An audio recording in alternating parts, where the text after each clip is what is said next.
Welcome, wanderer of the waking world. Lay down your thoughts and step softly into the realm between dreaming and remembering. Tonight's story is of Jean-Paul Sartre, a seeker of shadows who dared to map the hidden continents of consciousness and freedom. Relax as we explore the life and work of Jean-Paul Sartre, a philosopher who wrestled with the weight of absolute liberty, who stood at the crossroads of literature and philosophy, who saw in every human being an unfinished project, who explored the mind, discovering the terrifying and exhilarating truth that we are condemned to be free, that consciousness is a perpetual nothingness reaching toward being, that we create ourselves moment by moment through the choices we cannot escape making. If you enjoy these quiet tales of psychology and wonder, press the like button and subscribe to join me on future journeys through the landscape of the soul. Tell me in the comments what draws you most: the mystery of dreams, the spark of emotion, the intangibility of spirit, and together we'll explore them in nights to come. Now, let the world fade. Drift with me through the life and work of Jean-Paul Sartre as we wander the corridors of consciousness and listen to the choosing mind beneath the mind, the self that is forever making and remaking itself in the face of an indifferent universe. In the summer of 1905, on the 21st day of June, in the heart of Paris, a child was born who would spend his life insisting that, at birth, we arrive as nothing, no essence, no predetermined nature, only the terrifying freedom to become. Jean-Paul Charles Aimard Sartre entered a world still clinging to its old certainties, still convinced that human nature was something fixed and knowable, that God watched from above, that meaning was woven into the fabric of things. He would spend decades dismantling these comfortable illusions, showing us that we are abandoned in a universe without inherent purpose, thrown into existence without instruction or justification, forced to create meaning where none exists. But on that summer day, the infant who would become the philosopher of radical freedom was simply a baby, red-faced and squalling, held in his mother's arms. His father, Jean-Baptiste Sartre, was a naval officer, a man of the sea and of order, of hierarchies and traditions. But Jean-Baptiste would not live to shape his son's thinking. When little Jean-Paul was only 15 months old, his father fell ill with a fever contracted in Indochina and died, leaving the boy fatherless before memory could even properly form. This absence would become, in a sense, the first freedom, the freedom from a father's expectation, from a masculine authority that might have molded him into a predetermined shape. His mother, Anne-Marie Schweitzer, was herself young when widowed, only 22 years old. She returned with her infant son to her parents' home, to the household of Charles Schweitzer, Jean-Paul's grandfather. And it was this household, this Alsatian family transplanted to Paris, that would form the peculiar crucible of Sartre's childhood. Charles Schweitzer was a formidable figure, a man of letters, a language teacher, a patriarch with a flowing beard and Victorian sensibilities. He doted on his grandson, but in a theatrical way, as if the child were a prop in some domestic drama of his own devising. Years later, Sartre would write of his childhood with a clear-eyed irony in his memoir, The Words. He would describe himself as a child playing at being a child, performing childhood for the adults who watched him with such expectation. Even as a small boy, he sensed something false in the scene, something staged. His grandfather's library became his refuge and his theater. Surrounded by books, thousands of volumes rising to the ceiling, the boy found his first experience of what he would later call being for others, the sense of being watched, judged, defined by external gazes. He was not a beautiful child. An infection when he was 3 years old left him nearly blind in his right eye, which would drift and wander, giving him a slightly asymmetrical, unsettling appearance. He was short, even as a child, unusually small, and this too would mark him, would make him conscious of how others saw him, of the judgment implicit in every glance.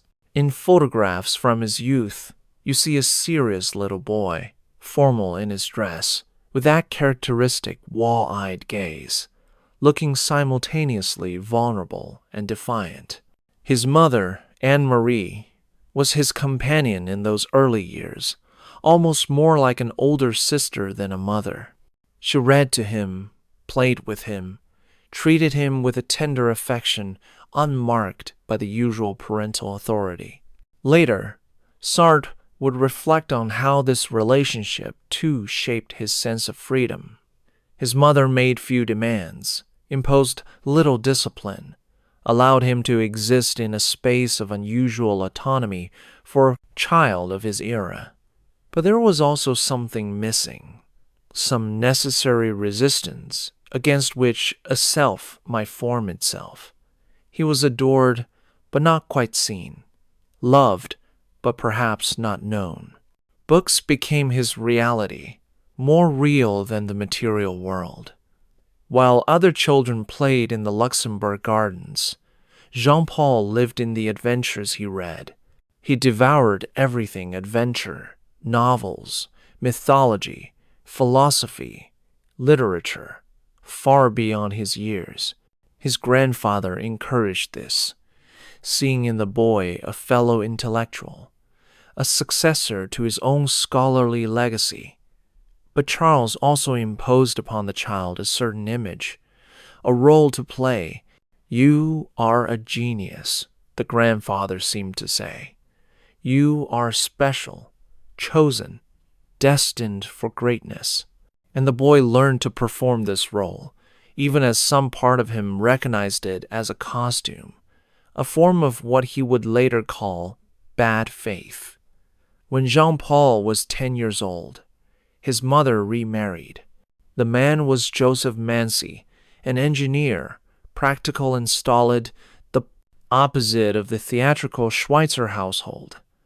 The family moved to La Rochelle, a provincial city on the Atlantic coast, and for the young Sartre, this was exile. He was taken from Paris, from his grandfather's library, from the familiar stage of his childhood, and thrust into a school full of rough provincial boys who mocked his Parisian manners, his wall-eyed appearance, his small stature, his bookish ways. Those years in La Rochelle, from age 10 to 12, were bitter ones. He was bullied mercilessly, beaten, excluded, made to feel his difference in the cruelest terms of childhood society. Here, he learned another lesson about freedom and the gaze of others. He learned that identity is not just something we choose internally, but something imposed from without. The other children saw him as a weakling, a freak, an outsider, and their gaze was like a cage. He could not simply will himself into being accepted. The freedom he would later champion was not some simple voluntarism, not a naive belief that we can be anything we imagine. It was a freedom that must be wrestled from a world that constantly seeks to define us, to fix us in place, to deny our transcendence. He survived those years by retreating further into his inner world, into writing, into the creation of adventure stories that he would share with select classmates, buying their tolerance with the gift of narrative. Even then, he was discovering that, through stories, through words, one might reshape reality, might create a counterworld to the brutal facticity of everyday existence. He wrote heroic tales in which he himself appeared as a character, transformed from the weak, half-blind boy into a courageous adventurer. It was an early exercise in existential self-creation, in the use of imagination to transcend what he was given. Finally, blessedly, the family returned to Paris. Jean-Paul entered the prestigious Lycée Henri IV, and then, at 19, he was admitted to the École Normale Supérieure, the most elite institution in France for the training of intellectuals. Here, in the late 1920s, he found his element. The École Normale was a hothouse of ideas, a place where brilliant young men, it was exclusively male, then engaged in constant philosophical debate, pushed each other toward intellectual extremes, lived and breathed concepts and systems. Sartre threw himself into philosophy with passionate intensity. He read phenomenology, the then new movement coming from Germany, from Husserl and Heidegger, that focused on the structures of consciousness itself, on how we experience the world, on the intentionality of perception.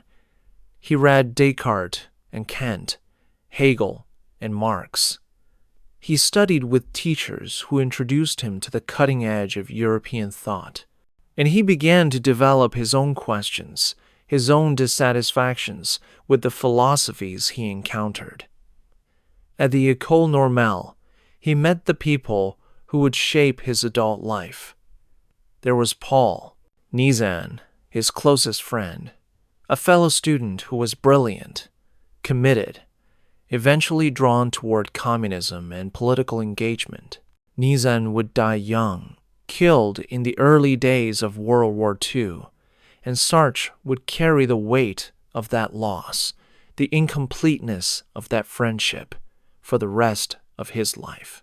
And there was Simone de Beauvoir, 1 year younger than Sartre, studying at the Sorbonne and preparing for the same rigorous aggregation examination that would certify them as teachers of philosophy. Sartre and Beauvoir met in 1929, when he was 24 and she was 21, both preparing for the philosophy aggregation. He had failed the exam the previous year, shocking his teachers, who had considered him the most promising student because in his arrogance and iconoclasm, he had written answers that were brilliant but deliberately unconventional, flouting the expected formats. Now, in 1929, he approached the exam more carefully, and he placed first. Beauvoir, in her first attempt, placed second. They were the top 2 students in all of France. But more important than the rankings was the intellectual partnership that formed between them. They would spend the day after the results were announced walking and talking, and they would essentially continue that conversation for 51 years until Sartre's death in 1980. Their relationship would be unconventional by any standard. They never married, never lived together permanently, insisted on absolute honesty about their other sexual relationships, rejected bourgeois notions of possession and exclusivity. It was a relationship based on freedom, on the premise that each person must be allowed to continually recreate themselves. That love cannot be a claim to ownership, but must be a mutual recognition of each other's transcendence. In his early 20s, Sartre was cocky, intellectually aggressive, convinced of his own genius. He smoked a pipe, constantly wore rumpled clothes, stayed up all night in debate and discussion, drank heavily, consumed enormous amounts of coffee and later amphetamines to fuel his legendary productivity. His physical appearance settled into the form that would become iconic, small and stocky, cross-eyed behind thick glasses, usually disheveled, utterly indifferent to conventional attractiveness. But his charisma was undeniable. People were drawn to the force of his intellect, the speed and agility of his mind, the way he could take an idea and turn it inside out, revealing implications no one else had seen. After passing the aggregation, Sartre was assigned to teach philosophy at a lycée in Le Havre, a port city in Normandy. This was the beginning of his professional life. But he chafed at the provincial tedium, the bourgeois complacency of the students and their parents, the feeling of being trapped in a conventional existence. He taught his classes, but his real life was elsewhere, in his writing, in his philosophical investigations, in his relationships with Beauvoir and others, in his dreams of becoming a great writer. During these years in Le Havre, from 1931 to 1936, Sartre worked on fiction, on philosophical essays, on developing the ideas that would eventually coalesce into his existentialism. He wrote a novel called Nausea, originally titled Melancholia, which would be published in 1938 and would establish him as a significant literary voice. The novel's protagonist, Antoine Roquentin, is a historian living in the fictional town of Bouville-Mudville, clearly based on Le Havre, who experiences a profound metaphysical crisis, a visceral disgust at the sheer contingency of existence, the brute fact that things simply are, without reason or justification. But before Nausea was published, Sartre had a transformative experience. In 1933, he went to Berlin to study phenomenology. He spent a year at the French Institute, reading Husserl and Heidegger intensively, absorbing the phenomenological method, the careful description of the structures of consciousness. There's a famous anecdote about how Sartre decided to go to Berlin. He was sitting in a cafe with Beauvoir and another friend, Raymond Aron, who had just returned from studying in Germany. Aron ordered an apricot cocktail and said to Sartre, "You see, if you are a phenomenologist, you can talk about this cocktail and make philosophy out of it." Sartre, the story goes, turned pale with excitement. This was what he had been looking for, a philosophy that engaged with concrete, lived experience, not abstract systems disconnected from the textures of actual life. In Berlin, Sartre dove into phenomenology with obsessive intensity. He read Husserl's ideas about intentionality, the principle that consciousness is always consciousness of something, that it is defined by its directedness toward objects. And he read Heidegger's Being and Time, that dense and difficult masterwork that tried to excavate the fundamental structures of human existence, of what Heidegger called Dasein, being there, the human being that is characterized by its awareness of its own existence and its own mortality. From Husserl and Heidegger, Sartre took crucial concepts, but he also rebelled against them, pushed them in new directions, made them his own. He would write his own treatise on phenomenology and ontology, on the nature of being and consciousness, but his would be distinctively existentialist, focused on freedom and responsibility in a way that Heidegger avoided.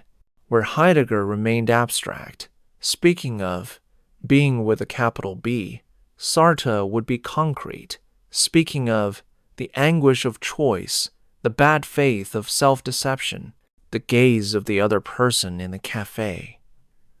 When Sartre returned to France in 1934, he was armed with new philosophical tools and burning with the need to articulate his vision.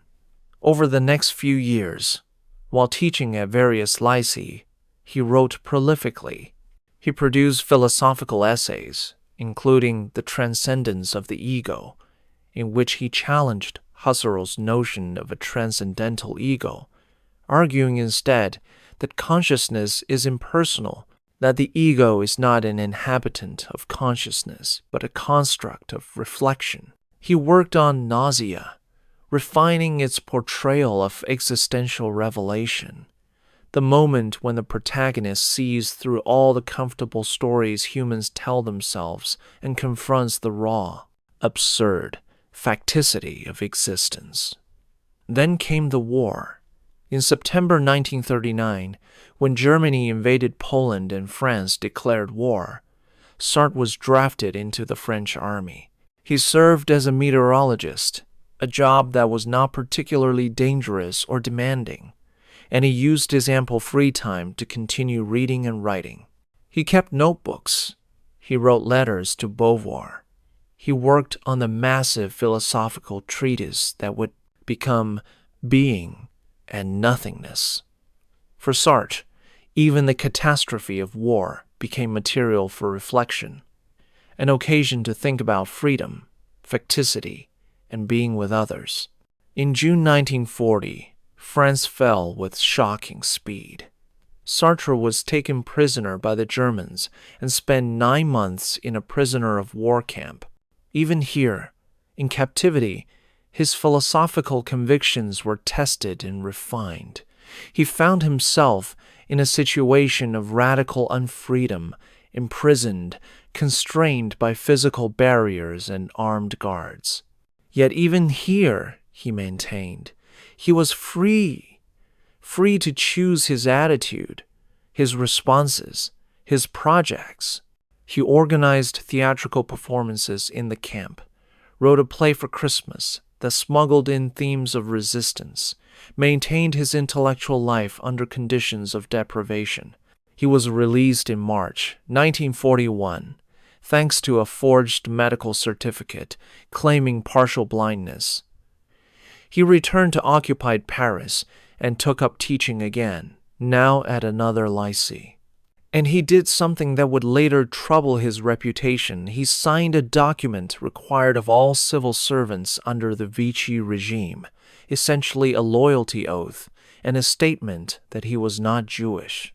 For a man who would become the prophet of radical responsibility and authenticity, this act of accommodation with fascism would be a dark spot, though Sartre himself would argue that he needed to maintain his position to survive, to continue his work, to eventually resist. And he did become involved in resistance, though not in a major way. He formed a resistance group called Socialism and Liberty, with a few friends and students, but it was amateurish, accomplished a little, and eventually dissolved. Sartre will later be honest about this, acknowledging that his resistance activities were minimal compared to those who truly risked their lives.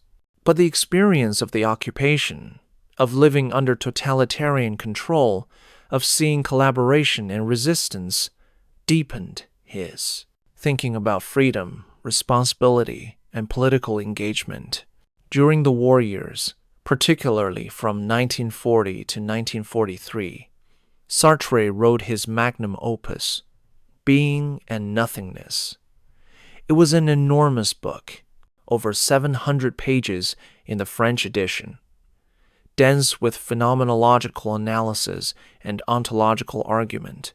He wrote in cafes. His favorite was the Café de Flore in Saint-Germain-des-Prés, filling notebook after notebook with his small, rapid handwriting, sustained by coffee and tobacco and amphetamines. Being and Nothingness was published in 1943, in the midst of the occupation, by a mainstream publisher, Gallimard. That it was published at all is somewhat remarkable, though the Germans, who censored many books, apparently found it too abstract and difficult to be dangerous.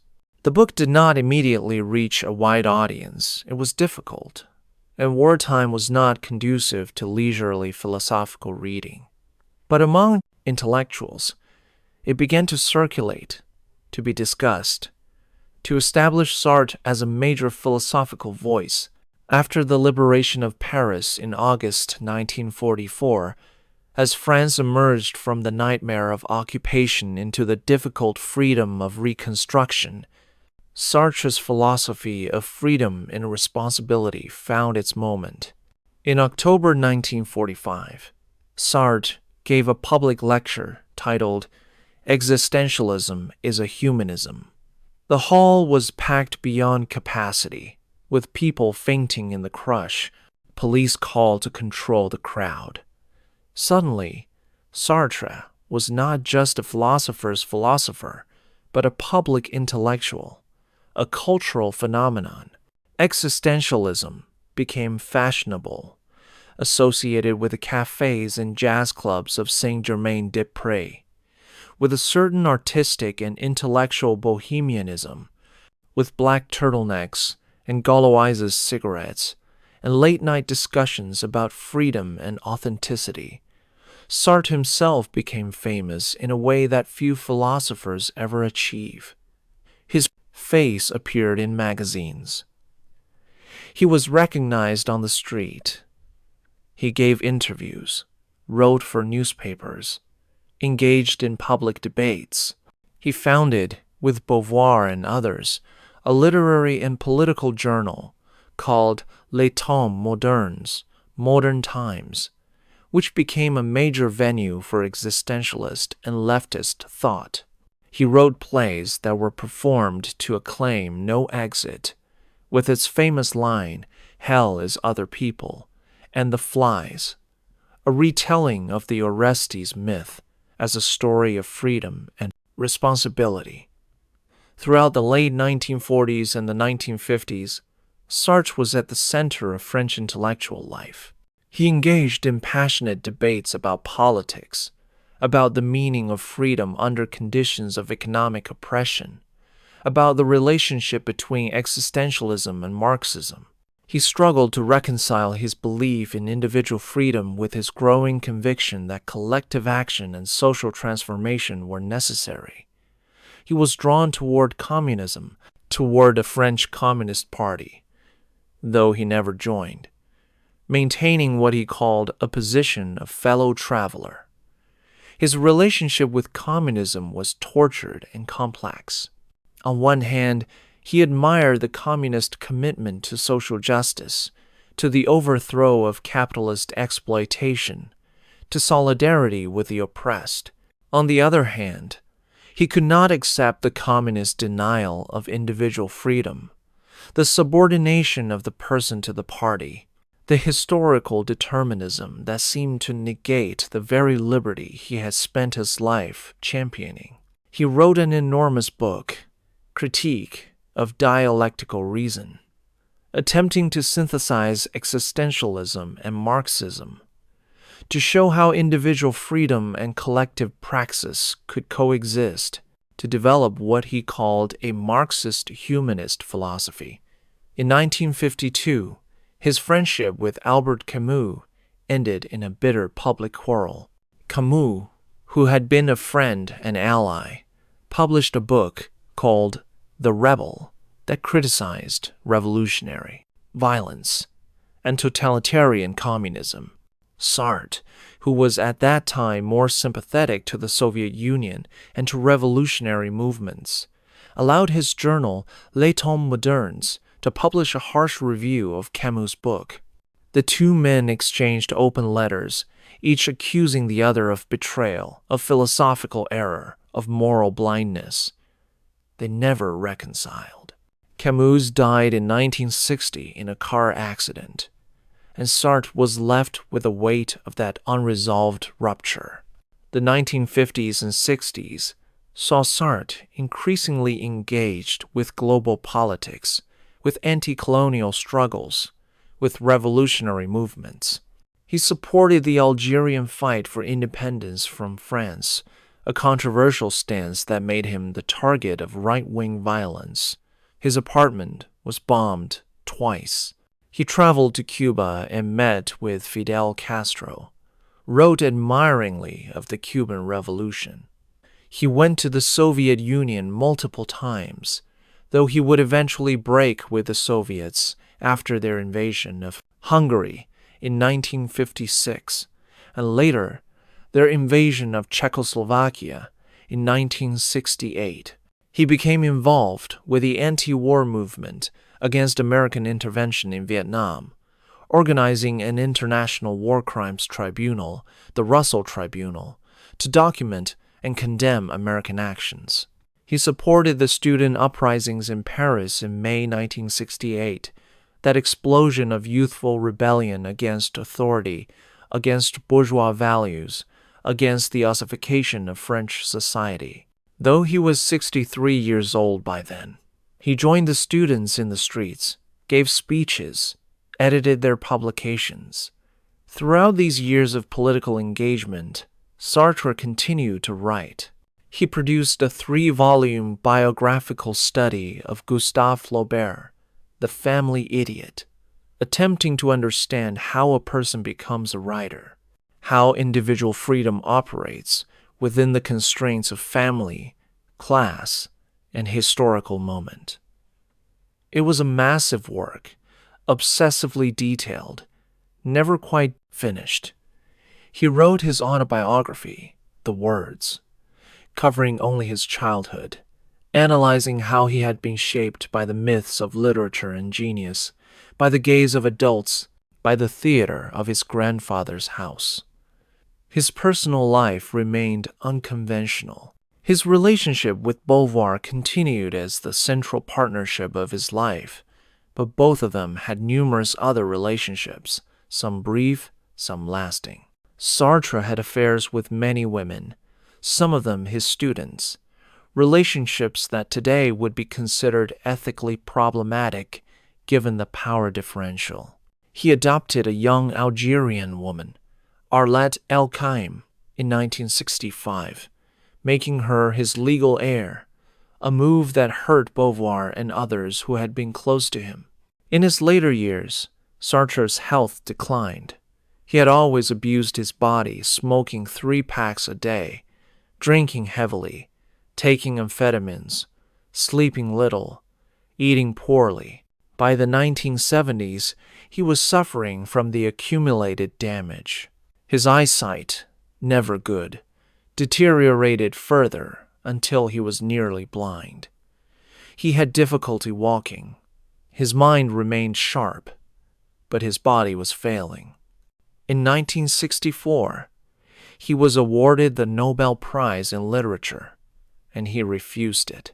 He issued a statement saying that he always declined official honors, that a writer should not allow himself to be turned into an institution, that accepting the prize would compromise his integrity. It was a gesture consistent with his philosophy, a refusal of the role that others wanted to assign him, an insistence on his freedom, even from acclaim. By the late 1970s, Sartre was a diminished figure physically, though still a moral presence in French intellectual life. He could no longer read or write. Beauvoir and others read to him, and he continued to think, to dictate occasional pieces, to receive visitors. He supported dissidents in the Soviet Union, having fully broken with Soviet communism. He spoke out for refugees, for the oppressed, maintaining to the end his commitment to human freedom and dignity. Jean-Paul Sartre died on April 15, 1980, at the age of 74. His funeral procession through the streets of Paris drew an enormous crowd, estimates ranging from 15,000 to 50,000 people. It was a spontaneous outpouring, people coming to honor the philosopher who had told them they were free, who had insisted on responsibility, who had lived his life in the public eye as a continuous act of engaged thinking and being. Simone de Beauvoir walked in the procession, devastated, losing the companion of 51 years. She would write a book about his final years, and she would survive him by only 6 years, dying in 1986 and buried beside him in Montparnasse Cemetery. This, then, was the life in its outer events. A boy in a grandfather's library, a brilliant student, a provincial teacher, a prisoner of war, a public intellectual, a political activist, an aging man going blind but still insisting on the primacy of freedom. But to understand Sartre, we must turn from the biography to the thought, from the man to the ideas that consumed him and that he offered to the world as both diagnosis and challenge. At the heart of Sartre's philosophy is a single, staggering claim: existence precedes essence. These three words, which sound almost like a riddle, contain the kernel of his existentialism. To understand them, we must first understand the traditional philosophical view they oppose. For centuries, Western philosophy had generally held that essence precedes existence, that things have a nature, a definition, an essence that determines what they are, and that their existence is simply the manifestation of that pre-existing essence. A knife, for example, is defined by its essence, its purpose of cutting, and a particular knife exists as an instance of that essential form. Even human beings were thought to have an essence, a human nature, whether given by God or by biology or by reason, and each person's existence was understood as the unfolding of that predetermined nature. But Sartre, standing in the smoking ruins of European civilization after World War II, looking at the abyss that had opened when all the old certainties crumbled, declared that, for human beings, existence precedes essence. We are not made to a plan. There is no blueprint for humanity. We are not instances of some eternal form. Instead, we are thrown into existence. We simply find ourselves here, alive, conscious, without any instruction manual, without any predetermined purpose. And it is only through living, through choosing, through acting, that we create what we are.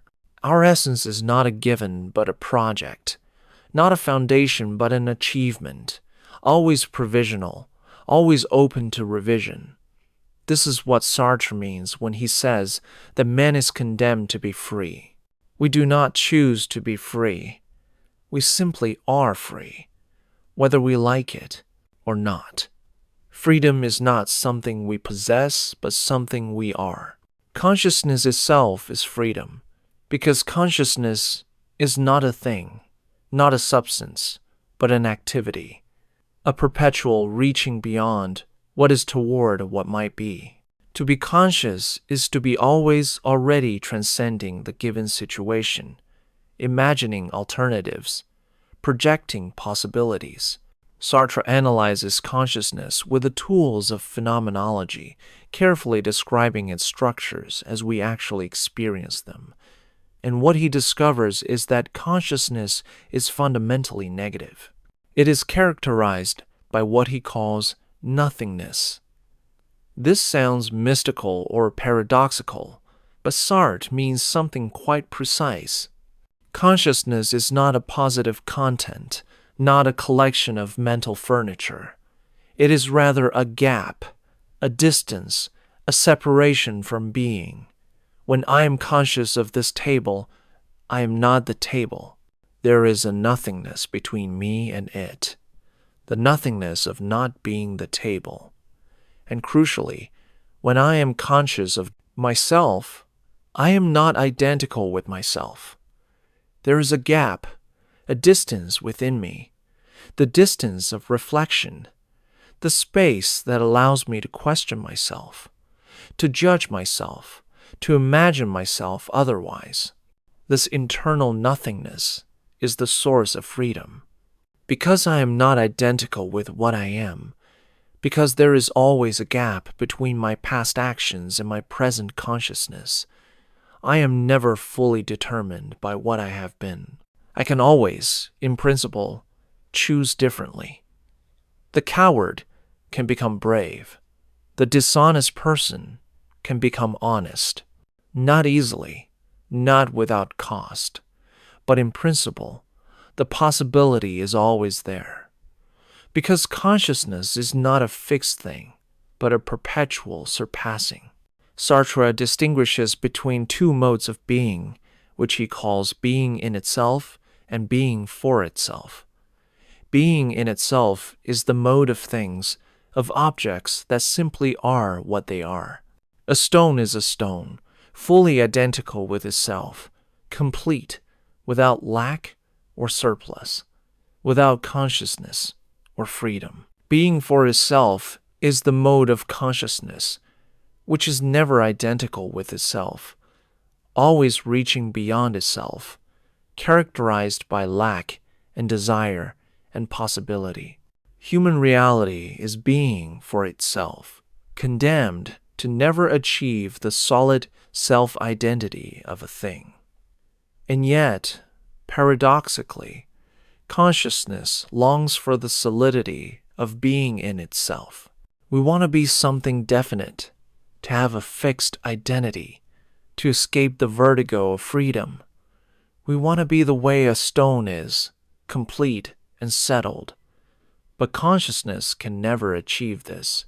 It is what Sartre calls a useless passion, the futile desire to be both conscious and thing-like, both free and determined to be God, which Sartre defines as the impossible synthesis of being in itself and being for itself. This analysis leads to one of Sartre's most powerful concepts, bad faith. Bad faith is a kind of lying to oneself, a self-deception, but more subtle and pervasive than ordinary lying. Bad faith is the attempt to flee from one's freedom, to deny one's transcendence, to pretend that one is not responsible for one's choices. It takes many forms. We can pretend that we are simply the role we play. I am a waiter, therefore, I must act in this way. I have no choice. We can claim that our past determines us. I am a coward. I have always been a coward. Therefore, I cannot act bravely now. We can hide behind external authority. I am only following orders, obeying the rules, doing what is expected. Sartre gives a famous example in Being and Nothingness. The waiter in the cafe who is playing at being a waiter. His movements are a bit too precise, a bit too careful, his voice a bit too ingratiating. He is, Sartre says, trying to be a waiter in the way a thing is what it is, but he cannot succeed, because he is conscious, free, always something more than his role. The waiter in bad faith tries to deny this, tries to convince himself and others that he is simply and entirely a waiter, that this role exhausts his being, that he has no freedom beyond it. Why do we engage in bad faith? Because freedom is anguishing. To recognize that we are absolutely responsible for what we make of ourselves is terrifying. It means we cannot blame circumstances, or other people, or God, or human nature. It means that in every moment we are choosing, and we bear the weight of that choice. Most people, most of the time, cannot bear this weight. They flee into the comfort of roles, rules, excuses, determinisms. They live in bad faith. And indeed, Sartre suggests that perfect authenticity, perfect recognition of one's freedom may be impossible, an ideal that can be approached but never fully achieved. The concept of bad faith is not just individual, but social and political. Entire societies can be organized around systems of bad faith, encouraging people to deny their freedom, to accept their assigned roles, to not question authority or tradition.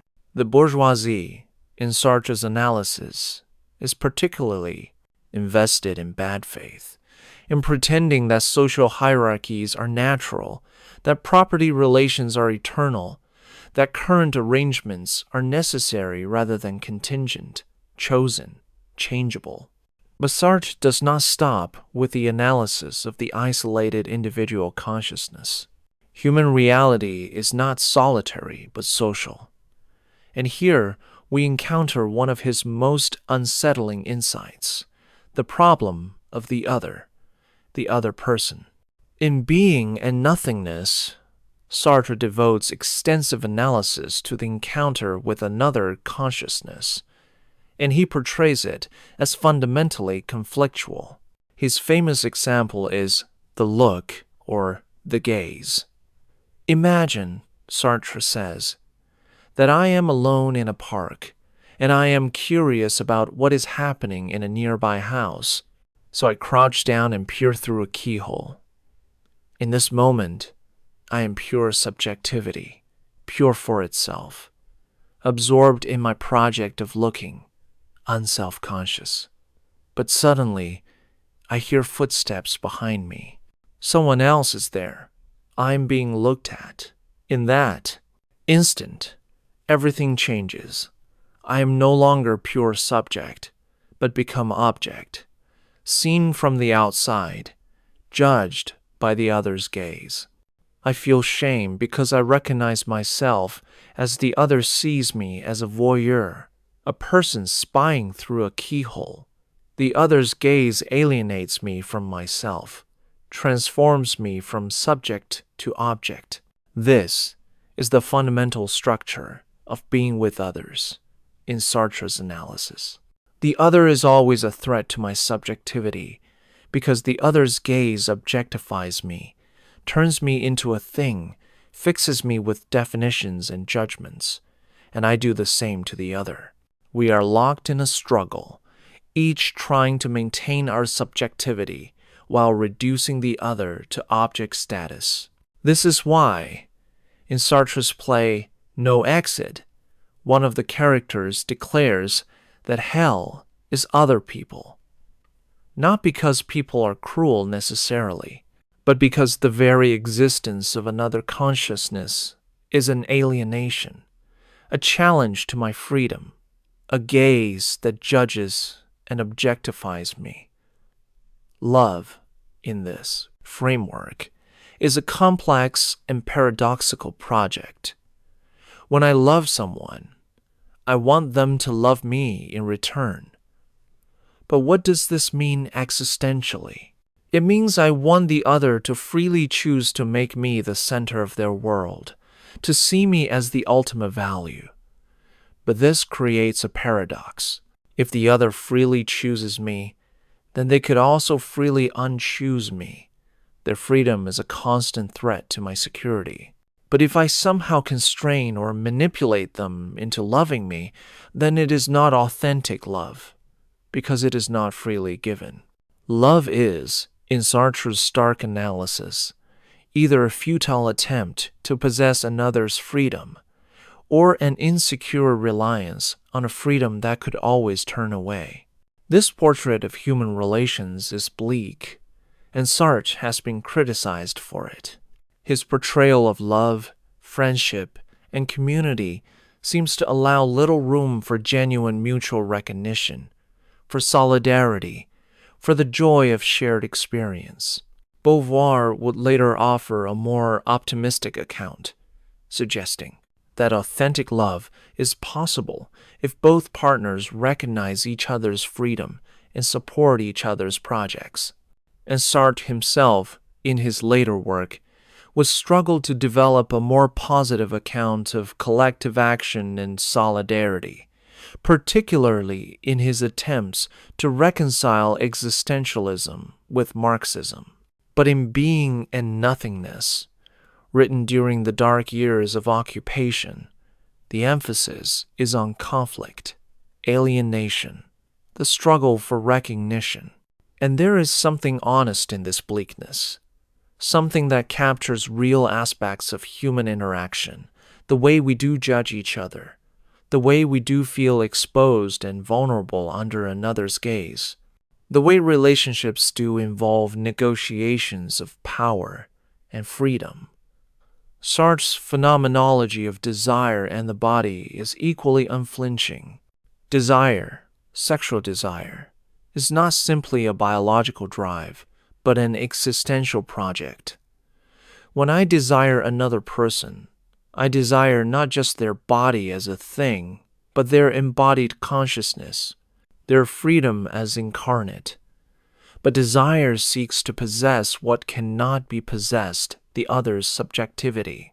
And in the moment of satisfaction, desire is extinguished, the project collapses, and we are left with two bodies, two in themselves, the magic of desire evaporated. This is the fundamental futility that Sartre sees at the heart of erotic life. The body itself is ambiguous in Sartre's analysis. I am my body, and yet I am always more than my body. I experience my body from the inside, as the instrument of my projects, as the point of view from which I engage the world. But the other sees my body from the outside, as an object, and under their gaze, I experience my body as something alien, as something judged and objectified. This double nature of embodiment, lived from within and seen from without, is another source of the alienation that Sartre sees as intrinsic to human existence. After the war, in that lecture in October 1945, Sartre attempted to answer his critics and to present existentialism in a more accessible and more humanistic form. The lecture was titled, "Existentialism is a Humanism," and it is here that Sartre offered some of his most famous formulations and tried to defend his philosophy against the charge that it was pessimistic, nihilistic, or despairing. The Marxists criticized existentialism for being too individualistic, for ignoring social and economic conditions, for promoting a bourgeois conception of freedom that ignored material constraints. The Christians criticized it for denying God an objective morality, for leaving humanity in a relativistic abyss without guidance. The general public sometimes associated existentialism with a kind of nihilistic despair, with a view that if there is no God and no fixed human nature, then nothing matters and everything is permitted. Sartre responded to these criticisms by insisting that existentialism is, in fact, an optimistic philosophy because it places human destiny in human hands. There is no God to blame, no fate to appeal to, no human nature to hide behind. We are absolutely responsible for what we make of ourselves. And this is not a cause for despair, but a call to action, to engagement, to the serious work of creating meaning through our choices. He reformulated his central idea. Existence precedes essence in simple terms. When an artisan makes a knife, the essence of the knife, its purpose and design, precedes its existence. The artisan has an idea of what a knife is for before creating this particular knife. Traditional philosophy, and particularly Christian theology, applied this model to human beings. God, the divine artisan, had an idea of what a human being should be before creating humans. Each person's essence, their human nature, was given by God's design. But if there is no God, Sartre argues, then there is no design, no blueprint. We simply find ourselves existing, thrown into being, and it is up to us to define what we are. In choosing our actions, in committing to projects, in taking stances, we create ourselves. We are nothing but what we make of ourselves. This is the first principle of existentialism. But Sartre adds a crucial point that is sometimes overlooked. When I choose not only for myself, but for all humanity. In choosing how to act, I am implicitly saying, this is how a human being should act. My choice is a kind of legislation, creating an image of humanity. If I choose to marry, I am implicitly endorsing marriage as a human possibility. If I choose to fight in a war, I am endorsing this war, or war in general, as something human beings can rightly engage in. This means that my choices carry an immense weight. I cannot simply say, I am choosing for myself alone. It affects no one else. Every choice is a statement about what human life should be. This is the source of anguish, the existential anxiety that Sartre sees as the mark of authentic existence. When I truly recognize that I am choosing not just my own path, but contributing to the definition of humanity itself, I feel the weight of this responsibility. Most people, Sartre suggests, flee from this anguish into bad faith, pretending that their choices are determined by circumstances, by their nature, by external authority. In the lecture, Sartre gives the famous example of a student who came to him during the war seeking advice. The young man's brother had been killed by the Germans, and his father was collaborating with the Nazis. His mother lived only for him, and she would be devastated if he left. He was torn between two choices: stay with his mother, who needed him, or leave to join the Free French forces in England to fight against the Nazis. Each choice had powerful moral claims. Staying would honor the concrete, particular duty to his mother. Leaving would serve the abstract, universal cause of fighting fascism. The student asked Sartre, "What should I do?"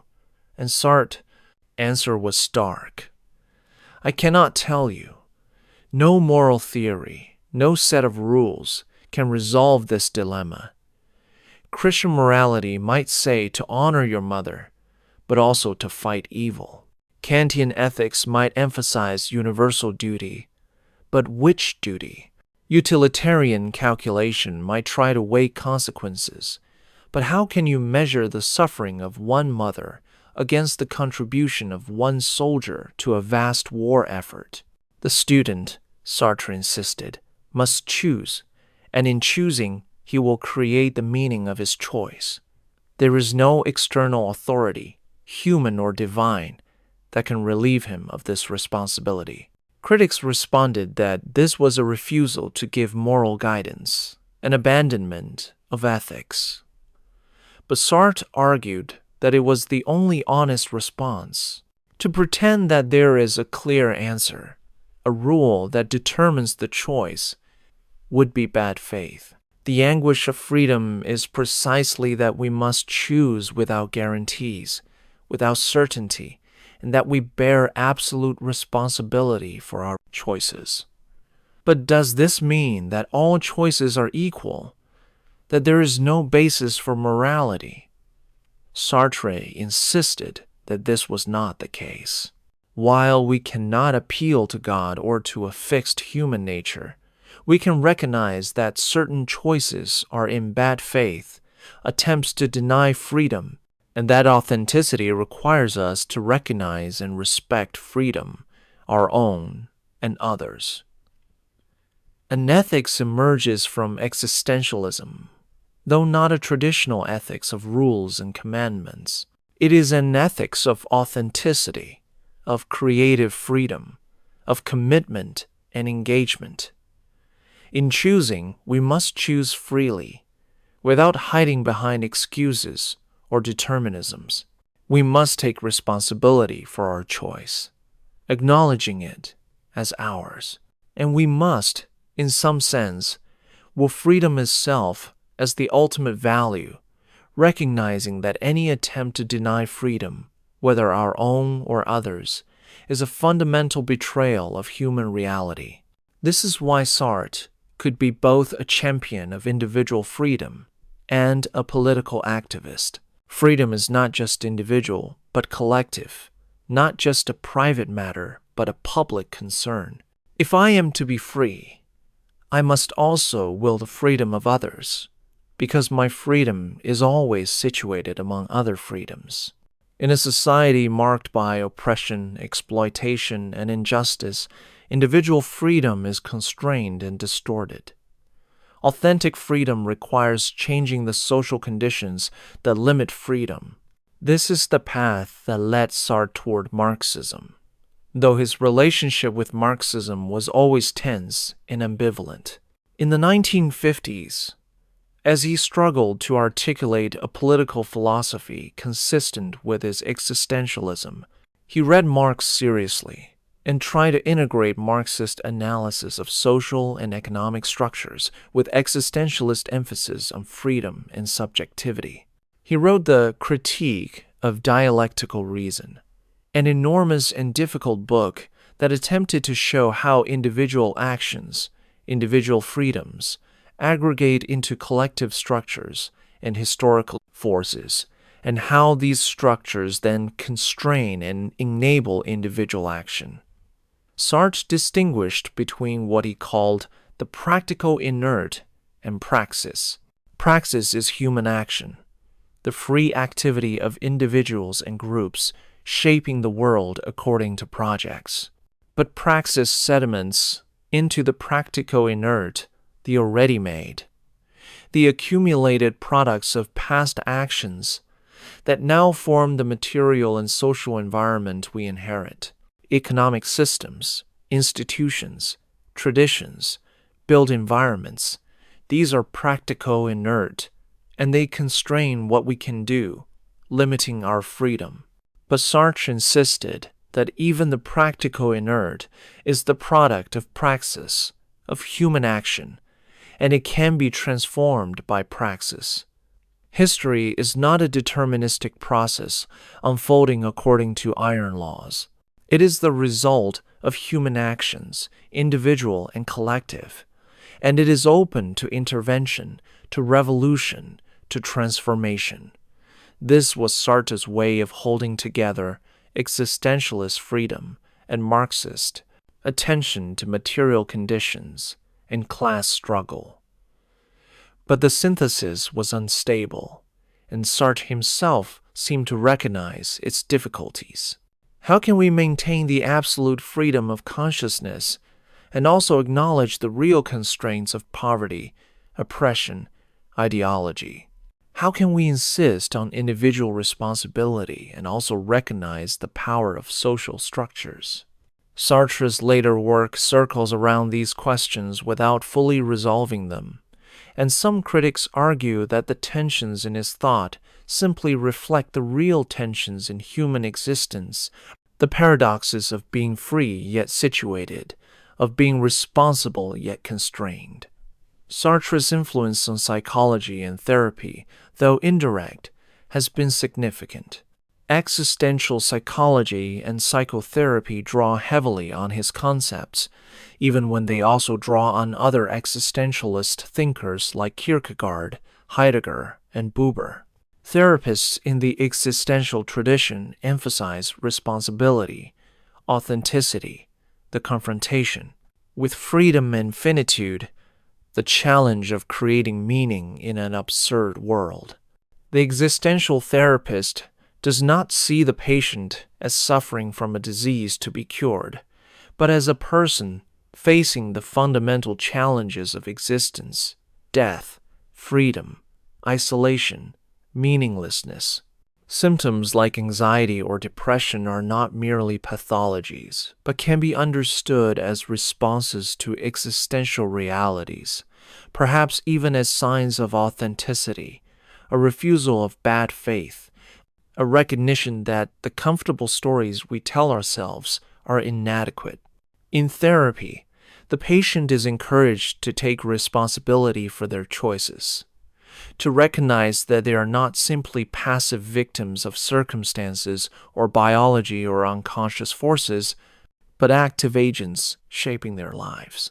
This does not mean blaming the patient for their suffering, but inviting them to recognize their freedom, even within constraints, to choose how they respond, how they interpret their situation, what projects they commit to.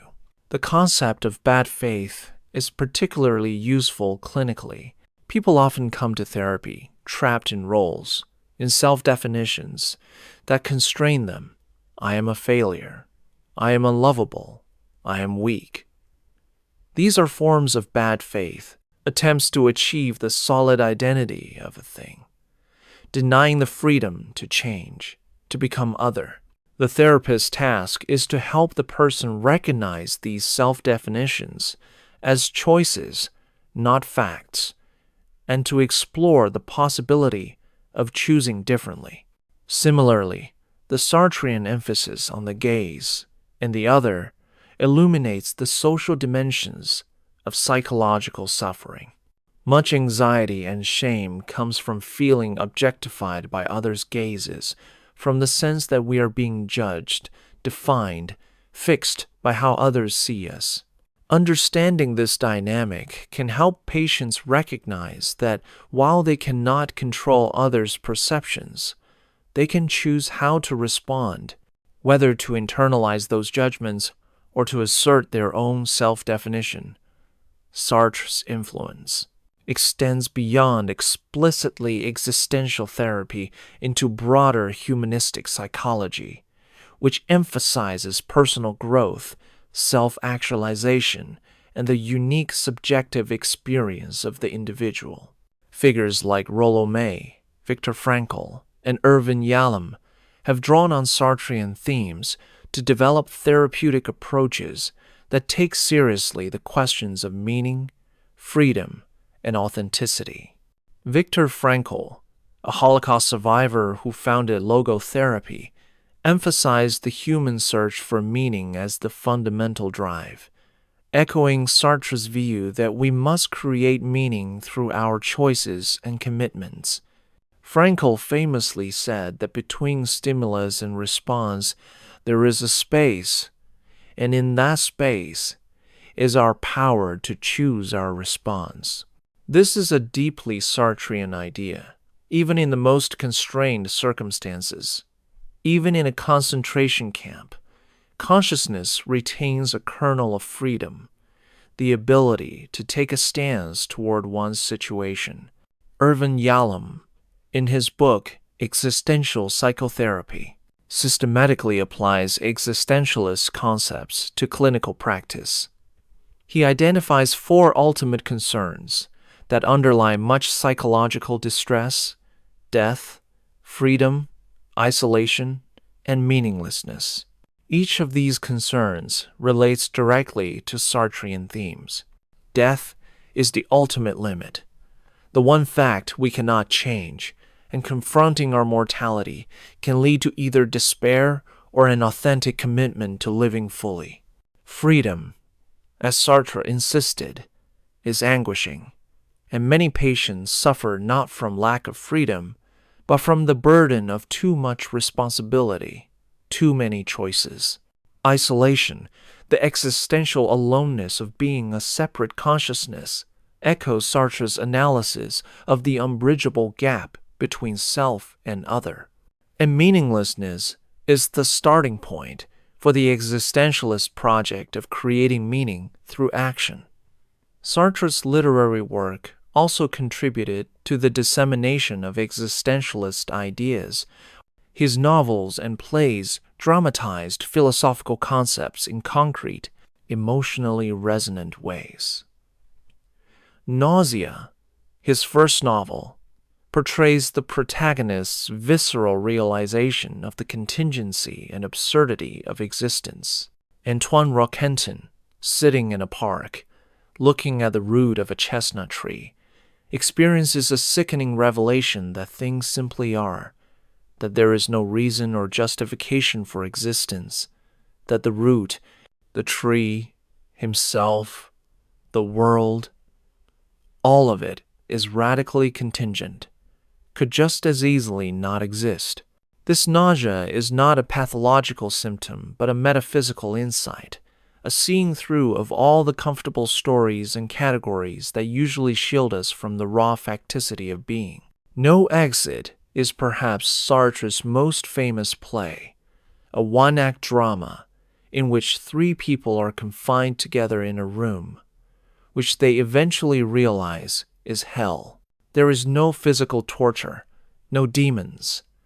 The torture is simply being locked together, unable to escape each other's gazes, each person judging and objectifying the others, each trapped in the definitions the others impose.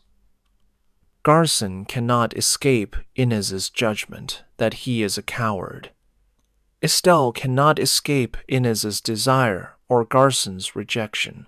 Inez cannot escape the heterosexual dynamics between Garson and Estelle that exclude her. The room has no mirrors, and each person can see themselves only through the other's eyes, which are mirrors of judgment and objectification.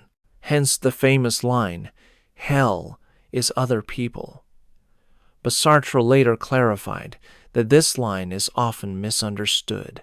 He did not mean that other people are always hell, but that if our relationship with others is twisted, if we are in bad faith, if we rely on others' judgments to define us, then yes, others become our hell. The play is not a condemnation of human relationship as such, but a dramatization of bad faith, of people who cannot accept responsibility for what they are, who want to see themselves as victims of circumstance or fate, who seek to define themselves through others' eyes rather than their own choices. The Flies is a retelling of the Greek myth of Orestes and Electra, but transformed into an existentialist parable. Orestes returns to Argos to find the city plagued by flies, literal manifestations of guilt and bad faith. His mother, Clytemnestra, and her lover, Aegisthus, have murdered Orestes' father, and they rule the city by cultivating a culture of guilt, keeping the people in bad faith, oppressed by remorse and shame. Orestes must choose whether to avenge his father by killing Clytemnestra and Aegisthus. He commits the murders, asserting his freedom, and then refuses to feel guilt. He takes responsibility for his action, but does not accept that it was wrong.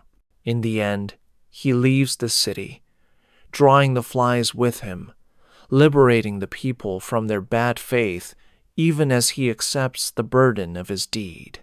The play was written and performed during the occupation, and its themes of resistance, freedom, and defiance of illegitimate authority were clear to French audiences.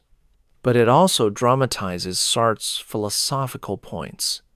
Orestes is a man who discovers his freedom, who refuses to be defined by the past or by the gods, who asserts his autonomy through a decisive act.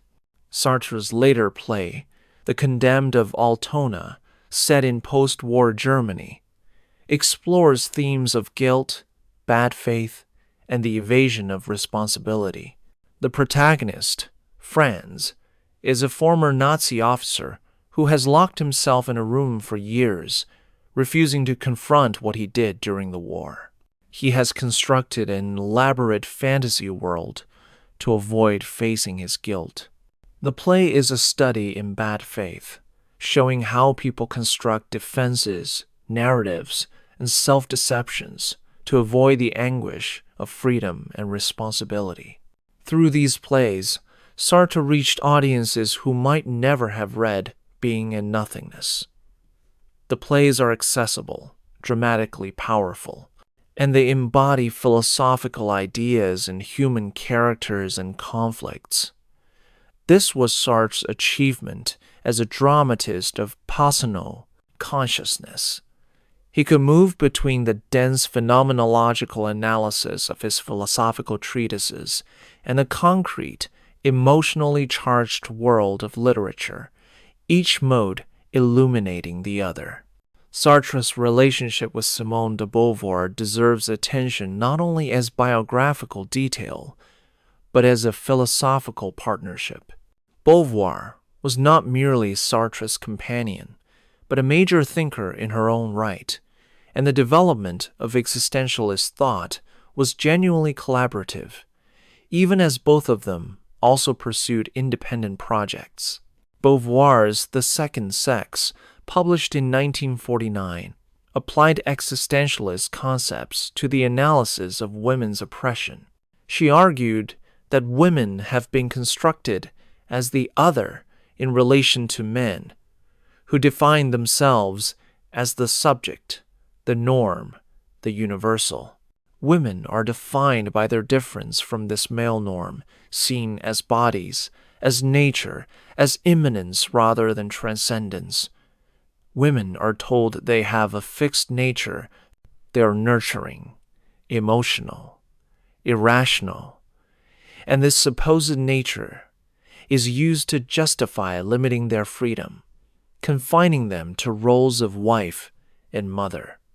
But Beauvoir, following Sartre, insisted that existence precedes essence.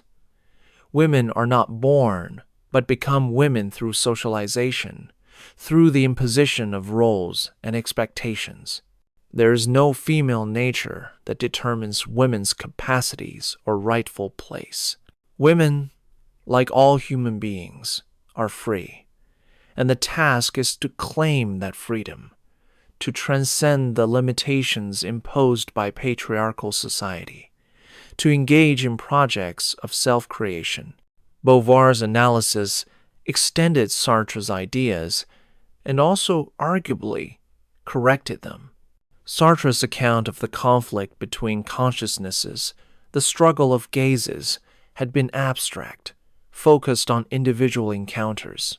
Beauvoir showed how this struggle is structured by social power, by gender, race, class. It is not an equal conflict. Men have the social power to make their gaze the defining one, to objectify women in ways that women cannot symmetrically objectify men. The abstract existentialist philosophy needed to be grounded in concrete analysis of social structures and power relations. Sartre himself moved in this direction in his later work, but the influence was arguably mutual. Sartre and Beauvoir read each other's work before publication, discussed ideas constantly, challenged and refined each other's thinking. The boundary between his ideas and hers is not always clear, and perhaps should not be. Their relationship was, in this sense, an embodiment of their philosophy, two freedoms recognizing and supporting each other, creating themselves and their ideas in dialogue. In 1960, Sartre wrote a preface to Frantz Fanon's The Wretched of the Earth, a passionate denunciation of colonialism and defense of anti-colonial violence. Fanon, a black psychiatrist from Martinique who joined the Algerian Revolution, wrote about the psychological damage of colonization, the way it dehumanizes both colonizer and colonized, the way it creates distorted power relations and internalized oppression. Sartre's preface endorsed Fanon's analysis and supported the use of violence in anti-colonial struggle. This was Sartre in his most radical political mode, arguing that in the face of the violence of colonialism, the colonized are justified in using counter-violence to liberate themselves. He saw anti-colonial movements as struggles for freedom, in the most concrete sense, struggles against structures that denied entire peoples their basic humanity and agency. His existentialist philosophy of freedom led him to support revolutionary movements around the world, from Algeria to Cuba to Vietnam. But this political engagement also raised questions about his philosophy. If we are condemned to be free, if existence precedes essence, if we create ourselves through our choices, then how do we account for the real constraints of colonialism, poverty, and oppression? Can a person in chains really be said to be free? Sartre struggled with this, trying to develop a notion of situated freedom, freedom that is always exercised within a facticity, a given situation that constrains possibilities. In the Critique of Dialectical Reason, He introduced the concept of scarcity as a fundamental fact shaping human history. Scarcity, the fact that there is not enough, that resources are limited, that people must compete for survival, creates the conditions for exploitation, conflict, and oppression. Freedom is exercised against the background of scarcity, and this shapes the possibilities available to people. Sartre also developed a complex account of groups and collective action.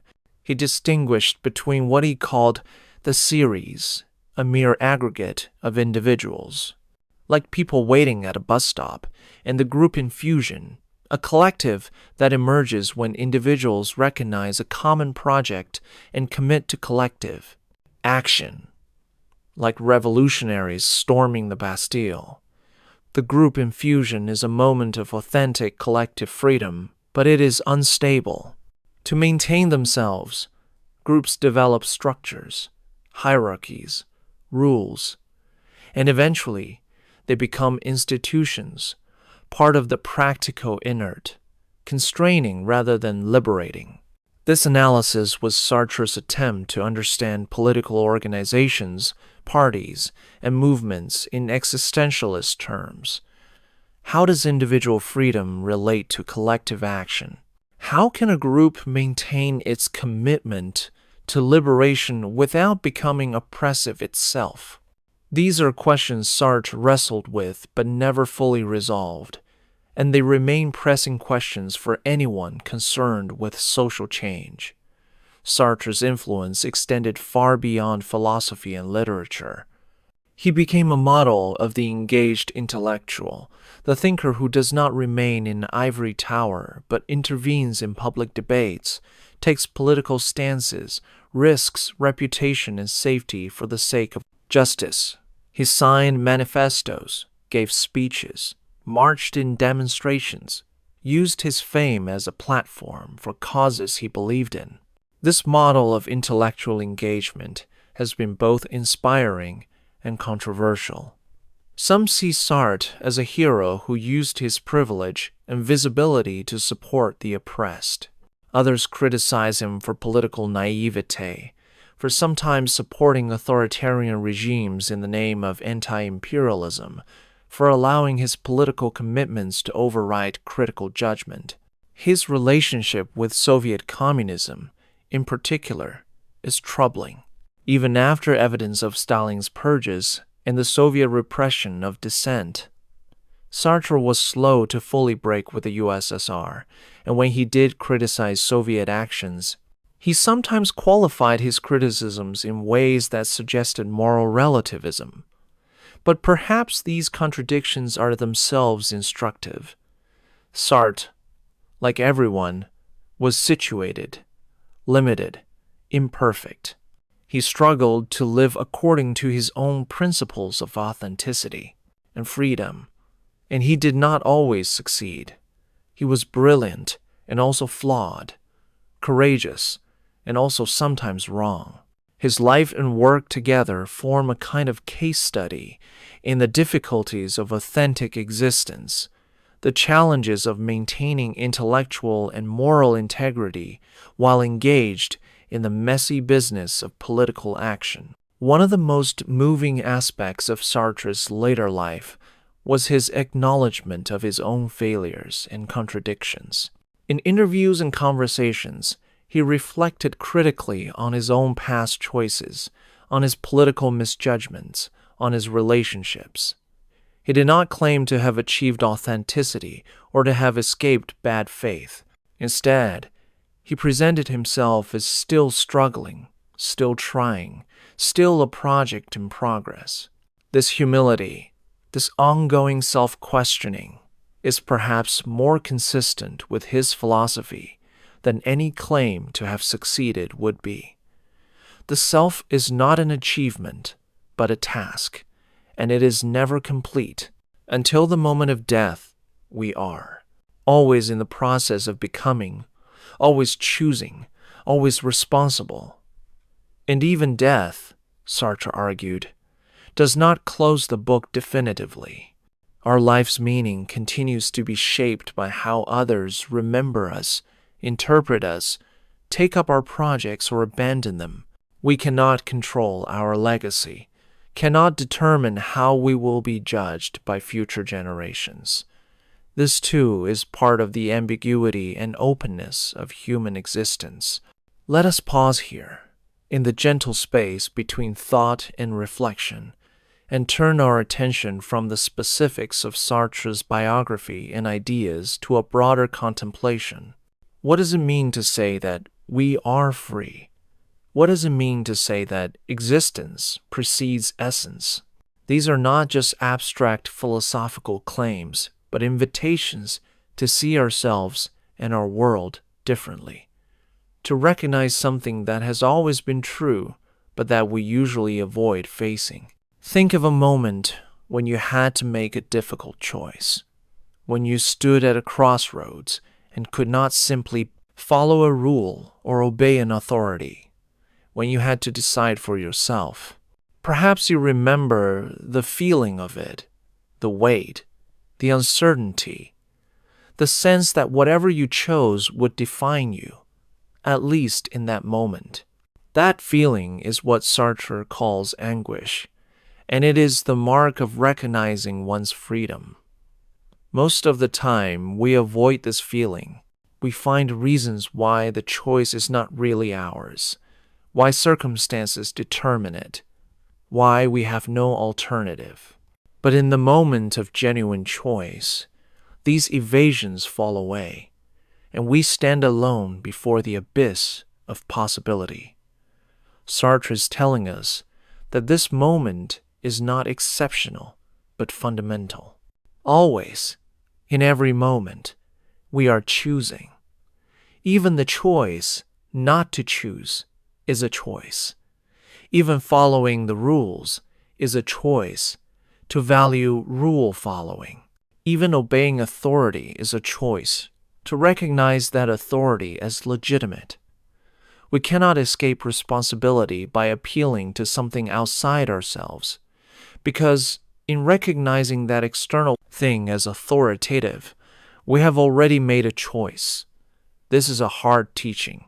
It runs against much of what our culture tells us, against the comforting illusions we maintain to make life bearable. We want to believe that our personalities are fixed, our paths determined, our natures given. We want to believe that we are not responsible for the large-scale injustices of our society, that we are just individuals trying to get by, that we cannot be expected to change the world. Sartre strips away these comforts and says, you are responsible, not for everything, not for what others do, but for your own choices, for your own complicity or resistance, for what you make of your situation. And yet, paradoxically, this teaching is also liberating. If we are not determined by our past, by our biology, by our social position, then we are always free to change. The person we have been is not the person we must be. The life we have lived does not dictate the life we will live.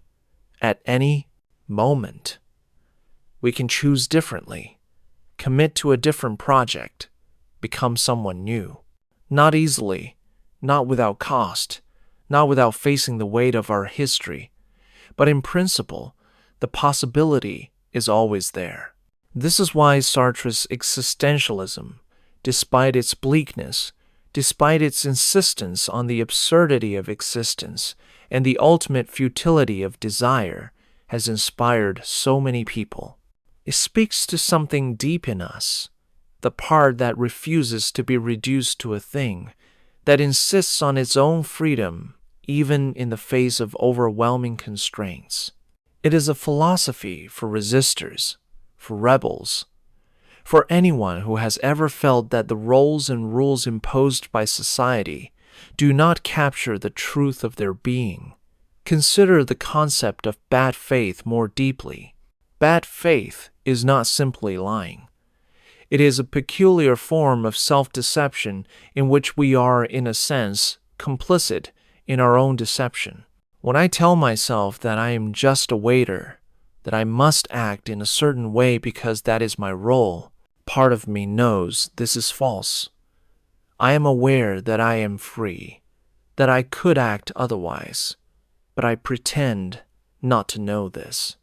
I perform the role as if I were identical with it, as if I had no choice, and I do this to escape the anguish of freedom. Bad faith is possible because of the peculiar structure of consciousness that Sartre identifies. Consciousness is not a thing but a relation, a distance from itself. It is both what it is aware of and the awareness of it. This gap means that consciousness can lie to itself, can take itself as object and misrepresent itself to itself. It can pretend to be something fixed when it is actually fluid, can pretend to be determined when it is actually free. But why do we do this? Why do we flee from freedom into bad faith? The answer is that freedom is a burden. To be absolutely responsible for ourselves is terrifying. It means that we cannot blame anyone or anything for who we are. It means that in every moment we must choose, and there is no guarantee that we will choose rightly.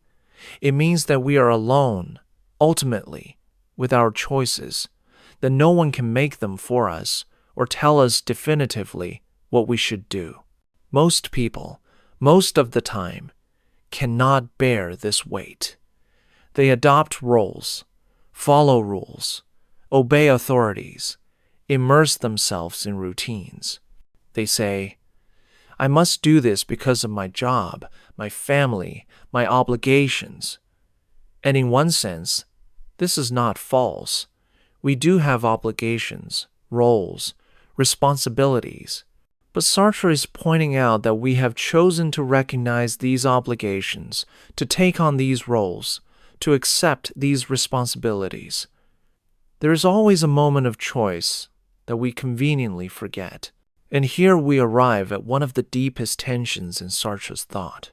He insists on absolute freedom and absolute responsibility, but he also acknowledges that we are situated, that we are thrown into a world not of our making, born into a particular body, a particular family, a particular society, a particular historical moment. We do not choose these facts. They are what Sartre calls our facticity, the givenness of our situation. How can we be free if we do not choose the situation we are free within? Sartre's answer is that freedom is not the absence of constraints, but the ability to take a stance toward those constraints, to give them meaning through our response. A person in chains is not free to walk away, but they are free to accept the chains or to resist them, to see themselves as a victim or as a fighter, to despair or to hope. These choices do not change the physical fact of the chains, but they change the meaning of the situation. And in changing the meaning, they change who the person is. This is why Sartre could say that we are condemned to be free, even in a prison camp, even under occupation, even in conditions of extreme oppression. And this is also why he could be criticized for minimizing the reality of oppression, for making freedom so abstract that it becomes disconnected from the material conditions of life. Can we really say that a slave is free, that a person dying of hunger is free, that a child being abused is free? Sartre would respond that the slave, the hungry person, the abused child, do not have the same possibilities as the free citizen, the well-fed person, the protected child. Their situations are radically different, and their freedom is exercised within radically different constraints. But the fundamental structure of consciousness remains the same: the gap, the distance, the ability to take a stance. And this means that even in the worst situations, something of freedom remains, even if it is only the freedom to refuse, to say no, to maintain dignity in the face of degradation. This is a harsh teaching, and it has been criticized as insensitive to real suffering, as placing unrealistic demands on victims of oppression. But it can also be a source of strength. Survivors of extreme trauma often report that what saved them was the refusal to let their oppressors define them, the maintenance of some inner space of freedom, even when external freedom was completely denied. Viktor Frankl's account of surviving Auschwitz emphasizes precisely this, that even in the concentration camp, there was a choice about how to respond, and that maintaining this inner freedom was crucial to psychological survival. Sartre's analysis of the gaze and the other is another aspect of his thought that rewards deeper reflection. We are, he says, always conscious of being potentially visible to others. Even when I am alone, I carry with me the possibility of being seen, being judged. I have internalized the social gaze, and it shapes how I experience myself. This is both alienating and constitutive. It is alienating because the other's gaze turns me into an object, fixes me with definitions and judgments that I cannot control. But it is also constitutive because I need the other to recognize me, to affirm my existence, to give me a place in the social world. This double nature of social existence, that we need others but are threatened by them, that we seek recognition but are objectified in the process, is at the heart of what Sartre calls being for others. And it raises profound questions about the possibility of genuine community, mutual recognition, and love. Can we escape the conflict that Sartre sees as inherent in human relations? Is there a way for two freedoms to coexist without struggling for dominance? Sartre's own answer seems to vacillate.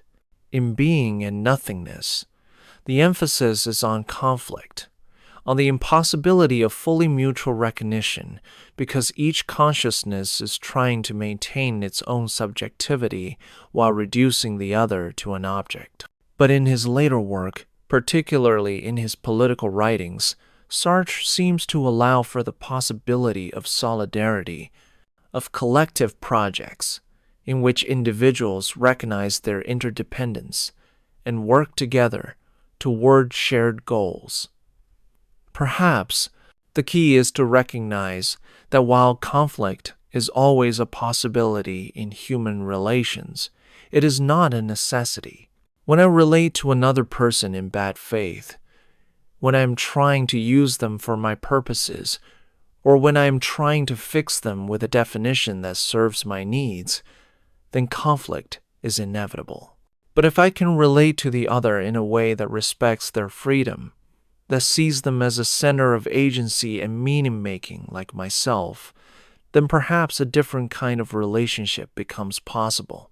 This is what Beauvoir suggested in her ethics of ambiguity and her analysis of love.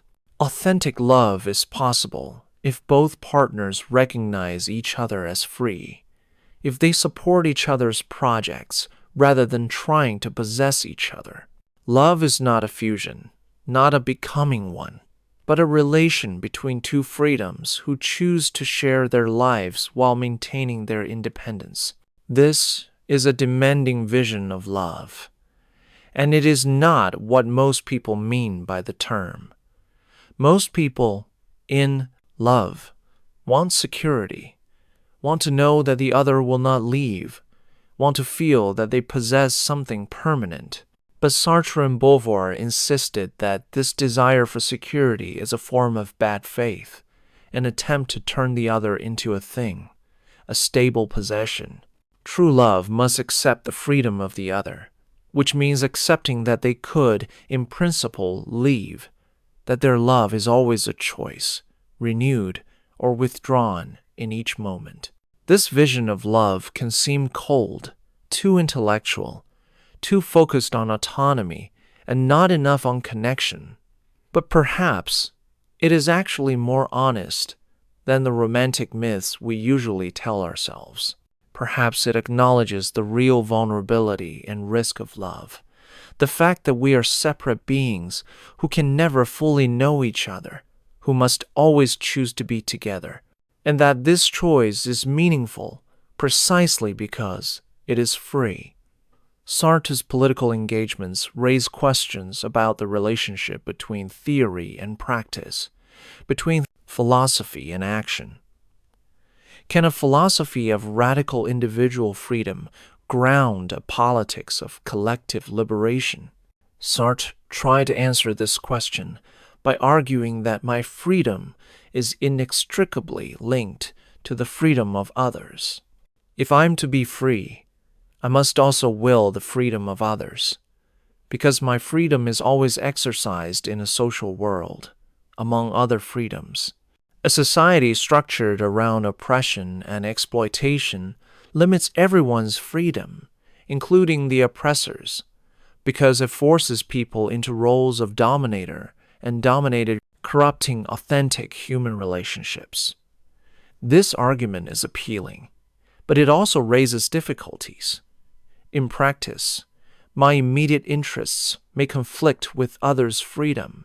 If I benefit from exploitation, from colonialism, from patriarchy, from racism, then in what sense is it in my interest to support liberation movements? Sartre would say that my apparent benefit is actually a form of unfreedom, that I am trapped in bad faith, playing a role of oppressor that alienates me from my authentic self. But this requires a fairly robust conception of what authentic freedom consists in, and it is not clear that everyone will agree with Sartre's conception.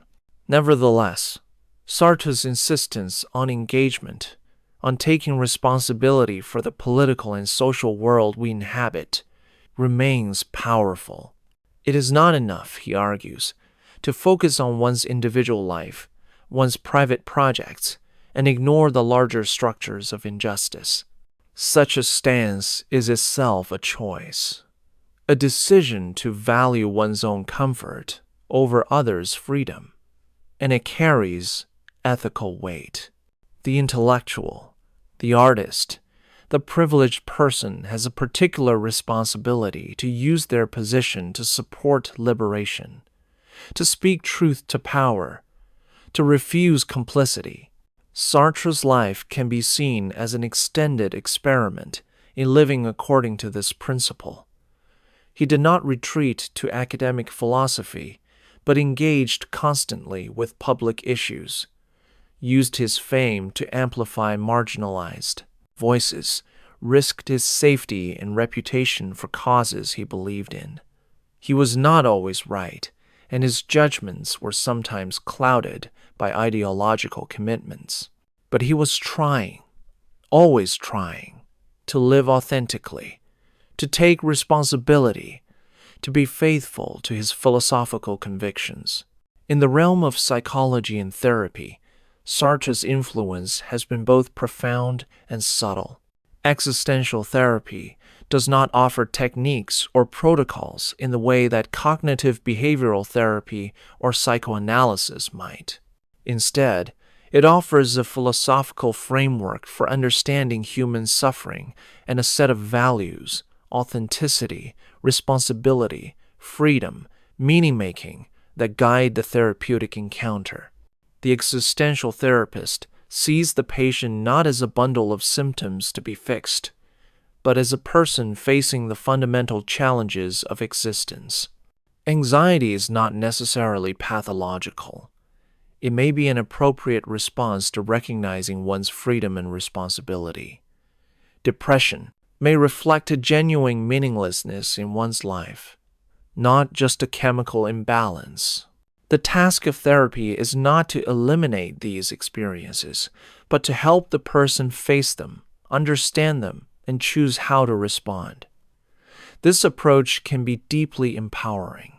It treats the patient as a full human being, capable of making choices and bearing responsibility, not as a passive victim of forces beyond their control.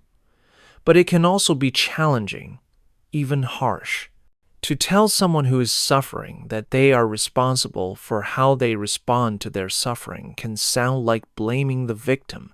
The existential therapist must navigate carefully, recognizing the real constraints and traumas that limit freedom, while also inviting the person to recognize whatever freedom remains.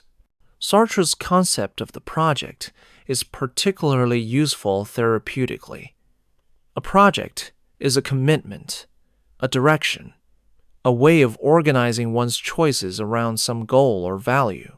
Many people who come to therapy are stuck, unable to commit to any project, or committed to projects that make them miserable. The therapist can help the person examine their projects, recognize that they are chosen, and explore the possibility of choosing differently.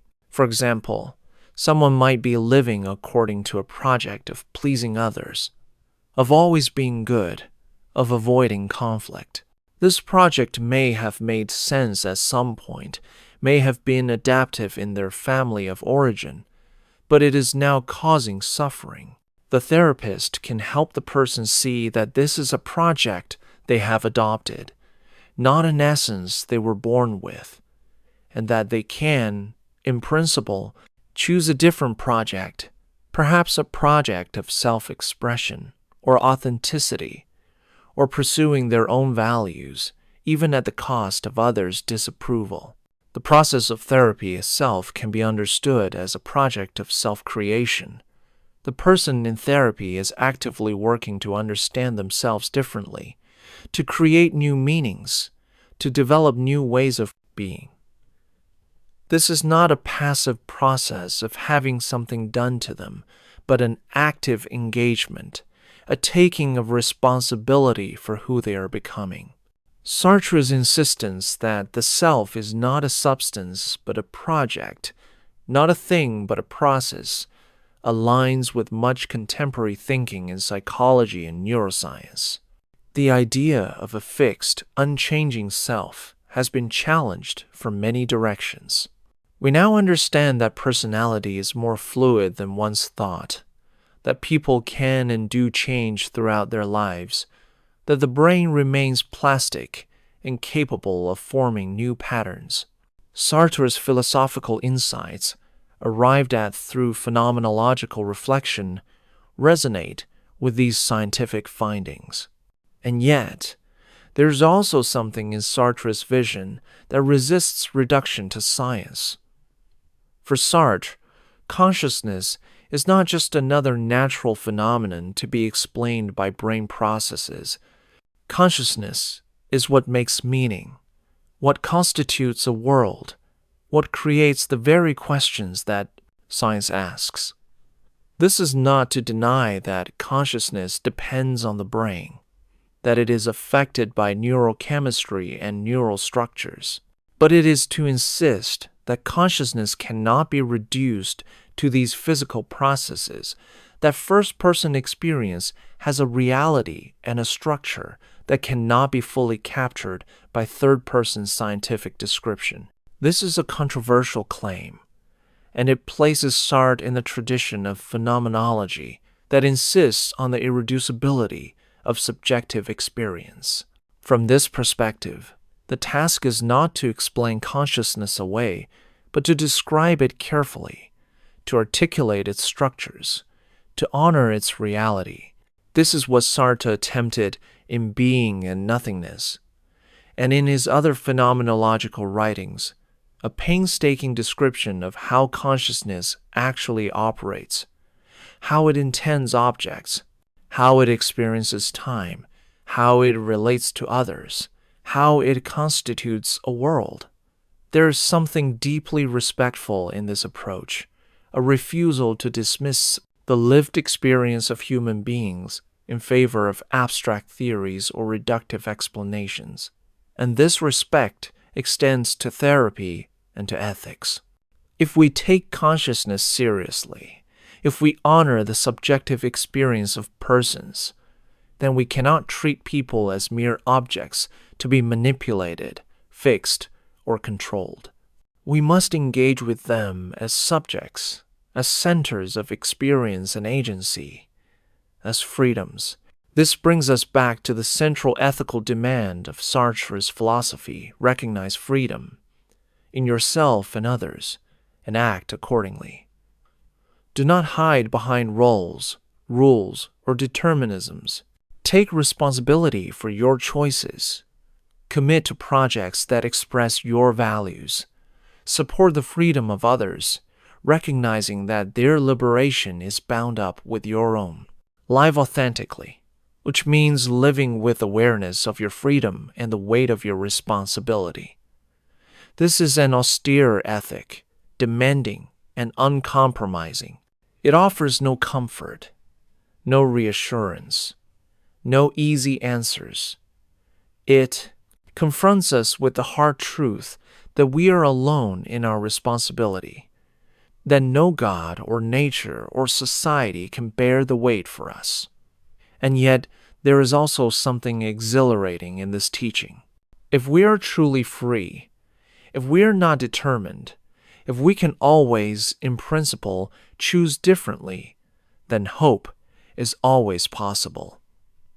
No situation is so desperate that it closes off all possibilities. No identity is so fixed that it cannot be transformed. Until death, we remain in the process of becoming, and what we become is up to us. In the later 20th century and into the 21st, Sartre's influence has waxed and waned. In the decades immediately following his death, there was a period of reaction against existentialism in French philosophy. Structuralism and post-structuralism, championed by figures like Foucault, Derrida, and Deleuze, challenged the existentialist emphasis on the subject, on consciousness, on freedom.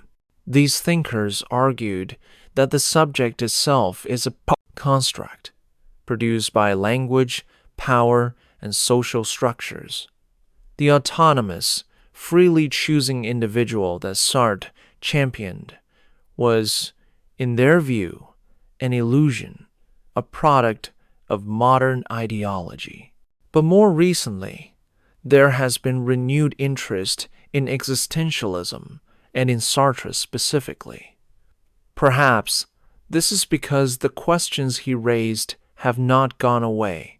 We still wonder what it means to live authentically in a world of roles and expectations. We still struggle with the burden of choice in an age of overwhelming possibilities.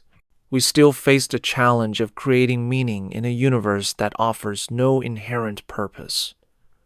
We still confront the difficulty of balancing individual freedom with social responsibility. Moreover, the critiques of the subject offered by post-structuralism, while valuable, have their own limitations. If we dissolve the subject entirely, if we see persons as nothing but effects of power and language, then we lose the ability to talk about responsibility, agency, and resistance. We need some concept of the person as a center of action and meaning-making, even if that person is not the sovereign, transparent consciousness that Descartes imagined. Sartre's existentialism, with its emphasis on situated freedom, offers a middle path, acknowledging that we are shaped by our situation, by social structures and power relations, while insisting that we are not fully determined, that something of freedom remains. Sartre's vision of the self as a project, always in the making, never complete, resonates with contemporary experiences of identity as fluid and multiple. In an age where people increasingly resist being fixed in single categories of gender, sexuality, nationality, or profession, Sartre's insistence that existence precedes essence feels liberating. You are not born to be anything in particular. You are not condemned to fit into pre-existing boxes. You are free to create yourself, to experiment, to revise, to become. Of course, this freedom is not unlimited. It operates within constraints of biology, society, and history. But within those constraints, there is always some margin of freedom, some space for self-creation. And recognizing that space, claiming it, exercising it, this is the existentialist project. In our time, when so much of life feels determined by algorithms, by market forces, by political polarization, by the momentum of history careening in frightening directions, Sartre's insistence on freedom can feel like a provocation or a challenge. Are we really free? In what sense? How do we exercise freedom in a world where our choices seem to matter so little, where individual action feels powerless against massive systems? Sartre will respond that the feeling of powerlessness is itself a choice, a form of bad faith. It is easier to say that we are powerless, that nothing we do matters, than to face the anguish of recognizing that we are responsible, that our choices do matter, even if their effects are small or indirect. The person who says, "I am just one person, I cannot change the world," is avoiding responsibility. Of course, one person cannot change the world alone, but one person can choose how they live, can refuse complicity with injustice, can support movements for change, can act with integrity within their sphere of influence. This is not naive optimism. Sartre was under no illusions about the difficulties of changing the world. He witnessed totalitarianism, war, oppression, and he knew how powerful the forces of domination are. But he also knew that those forces are maintained by human actions, by countless individual choices to obey, to conform, to acquiesce. And if human choices maintain oppression, then human choices can also resist it. The existentialist ethic is, in this sense, an ethic of resistance. It refuses to accept the given as necessary, refuses to bow to authority that cannot justify itself, refuses to participate in bad faith.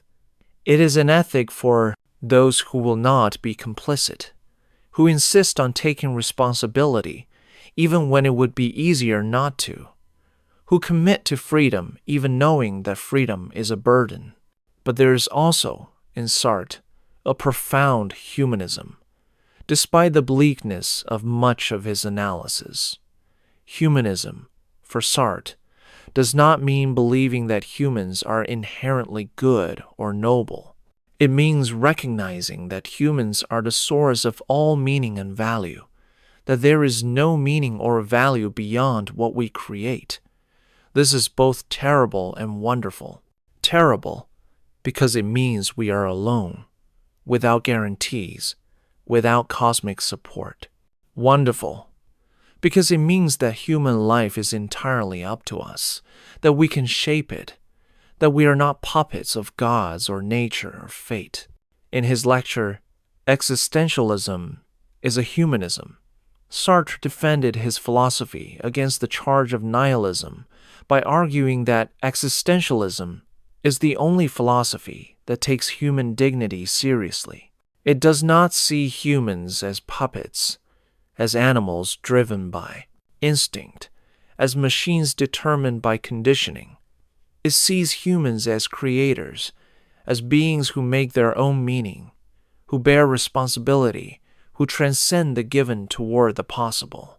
This, Sartre argued, is a more profound humanism than traditional humanisms that appeal to a fixed human nature or a divine plan. And indeed, there is something deeply respectful in Sartre's vision. Despite its harshness, he takes people seriously, holds them responsible, refuses to patronize them with comfortable lies. He trusts that people can bear the truth of their freedom, can face the absurdity of existence, can create meaning where none is given. This trust is itself a kind of faith, not in God, but in humanity, in the capacity of human beings to rise to the challenge of their existence. As we near the end of our journey through Sartre's life and thought, let us reflect on what his philosophy offers us, here, now, as we drift in the space between waking and sleeping, between thought and rest. Sartre offers no consolation, no easy comfort. He does not tell us that everything will be all right, that there is a plan, that suffering has a purpose. He tells us that we are alone, that life is absurd, that we must create our own meaning. But in this very honesty, there is a kind of comfort. We do not have to pretend. We do not have to maintain illusions. We can face reality as it is indifferent, absurd, open, and still choose to live, to commit, to create. We can acknowledge the weight of freedom and still shoulder it. We can recognize the anguish of choice and still choose. Sartre's philosophy is an invitation to authenticity, to living with awareness, to refusing the seductions of bad faith. It is an invitation to see ourselves as we are not things, not roles, not fixed essences, but processes, projects, perpetual becomings. It is an invitation to take responsibility, not as a burden to be resented, but as a recognition of our dignity, our agency, our capacity to shape our lives. And it is an invitation to engagement, to action, to refusing the quietism of despair. If the world is absurd, if there is no inherent meaning, then we are free to create meaning through our commitments. If there is no God to ensure justice, then it is up to us to fight for justice. If we are thrown into a world marked by oppression and suffering, then we can choose to resist, to support liberation, to stand with the oppressed. This is Sartre's legacy, a philosophy that is at once clear-eyed about the human condition and committed to human flourishing, that acknowledges the darkness and insists on the possibility of light, that sees us as we are and calls us to become what we might be. As you drift towards sleep, consider the choices you have made, the projects you are committed to, the person you are in the process of becoming. Consider the bad faith you engage in, the roles you play, the ways you flee from freedom, and consider the possibility of choosing differently, of taking responsibility, of living more authentically. Not tomorrow, not as a resolution you will probably forget, but simply as an awareness, a recognition, a gentle acknowledgement of your own freedom and the weight it carries. You are not your past. You are not your habits. You are not the roles others assign you. You are not the stories you tell about yourself. You are, in each moment, choosing what you will be. And in that choosing, you are creating not only yourself, but also, in some small way, the meaning of human existence itself. Rest now in the knowledge that you are free, terrifyingly and exhilaratingly free. Rest in the knowledge that your life is your own project, never complete, always open, a story you are writing with your choices. Rest in the knowledge that you are not alone, that all of us face the same existential situation, the same absurdity, the same challenge. And rest in the knowledge that even in rest, even in sleep, even in the surrender of consciousness, you remain a center of being for itself, a nothingness reaching toward being, a freedom that cannot be extinguished. Jean-Paul Sartre lived from June 21st, 1905 to April 15th, 1980. 74 years of a life lived intensely, publicly, passionately. 74 years of thinking, writing, arguing, loving, fighting. He left behind hundreds of books and articles, plays and novels, political manifestos, and philosophical treatises. He left behind a way of thinking about freedom and responsibility that has shaped the modern world. He left behind questions that we are still trying to answer, challenges we are still struggling to meet. But most of all, he left behind an example, a life lived in pursuit of authenticity, in acceptance of responsibility, in commitment to freedom, a life that was flawed, contradictory, sometimes misguided, but always engaged, always serious, always refusing to hide behind easy answers or comfortable illusions. A life that testified to the possibility of living in bad faith or in authenticity, of fleeing freedom or embracing it, of existing as a thing or as a project. Sartre understood that we are not heroes or saints. We are ordinary people facing extraordinary challenges. The challenge of existing without instruction, of creating meaning without a blueprint, of bearing freedom without support. We fail often. We retreat into bad faith. We pretend we are not responsible. We play our roles and forget that we are playing. And yet, in moments of clarity, we recognize the truth. We see through the pretenses. We acknowledge our freedom. And in those moments, we glimpse the possibility of authentic existence. Perhaps, in the end, this is the gift of existentialism, not a solution, not a system, not a set of rules to follow, but a seeing, a recognizing, a becoming aware.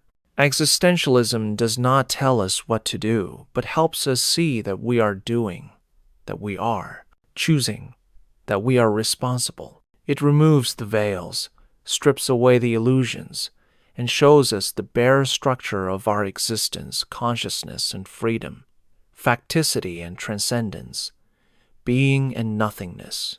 And having seen this, we cannot unsee it. We carry the knowledge of our freedom, whether we want to or not. We are condemned to be free, but in that condemnation, there is also a strange liberation. We are not puppets. We are not machines. We are not victims, unless we choose to be. We are, always and irreducibly, free. And that freedom, terrible as it is also the source of all human dignity, all creativity, all hope. So sleep now, wanderer, with the knowledge of your freedom held gently in your heart. Sleep with the understanding that you are a project, unfinished, open, full of possibility. Sleep with the recognition that tomorrow, when you wake, you will once again face choices, and those choices will shape who you become.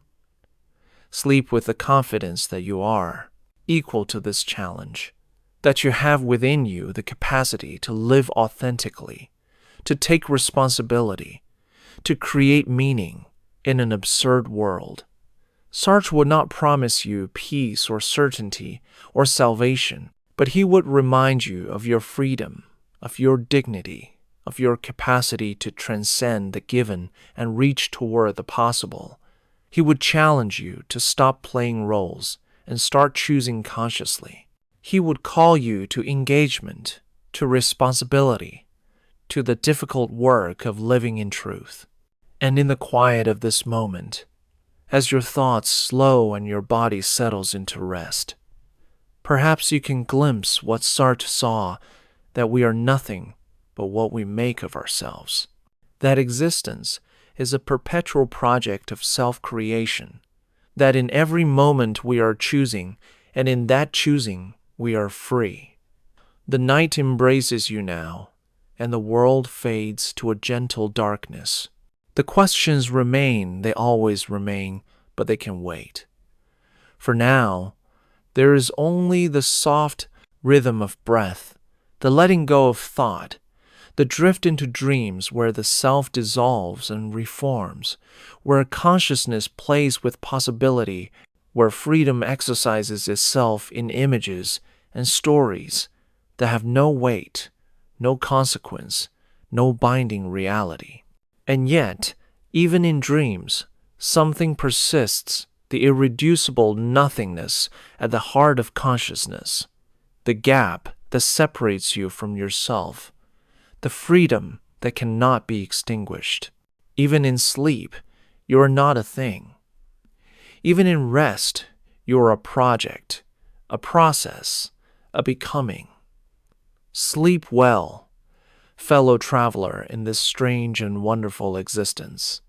Sleep with the knowledge that you are free, responsible, alone, and yet not alone. For all of us face the same existential situation. All of us struggle with the same questions. All of us carry the same burden and gift of freedom. Sleep with the memory of Jean-Paul Sartre, that small, wall-eyed, brilliant, flawed, passionate man who spent his life insisting that we face the truth of our existence and take responsibility for what we make of it. The story ends, as all stories must, but the project continues. Your project, the project of becoming who you are, goes on. Tomorrow you will wake and choose again. But tonight, rest. Tonight, let consciousness soften and dissolve into the gentle darkness. Tonight, you have journeyed through a life and a philosophy, and now you carry something of Sartre with you, not as doctrine, not as system, but as a question, a challenge, an invitation. What will you make of your freedom? How will you bear your responsibility? What projects will you commit to? What kind of person are you choosing to become? These questions wait for you, patient and persistent, but they can wait until morning.